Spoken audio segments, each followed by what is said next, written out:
আজকাল মানুষ কেমন জামাই চায়, ভিডিওটা দেখুন, হাসতে হাসতে পেট ব্যথা হয়ে যাবে। এমনিতে আমার বলা বেশি পড়ালেখা করে নাই, মেট্রিক পাসের পর কাজে লেগে গেছে। কি কাজে?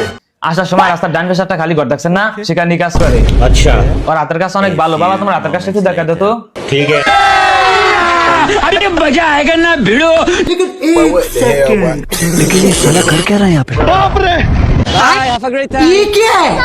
বাহ বাহ গার্ডেন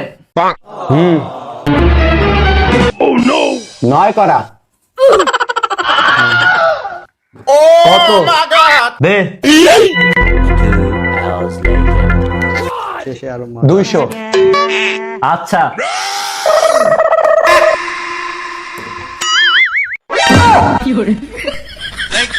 দেখছেন হাতের কামাল, আবার লাগান। না না আর লাগবে না, আমি রাজি। আমি তো আমার বোনের লেগে এমন জামাই চাইছিলাম। আমি জানি পোড়া কিনলে ভাতের অভাব হয় না। আলহামদুলিল্লাহ সমন্ত তো রাজি। তুই কি তোর শ্বশুর টিয়া রেখে দিবি? টিয়া দে। এই দেখ, আহ বাহ। না না না, তুই কি আমার টিও নিতে চাস? আরে না আব্বা, খেলতে খেলতে অভ্যাস হয়ে গেছে।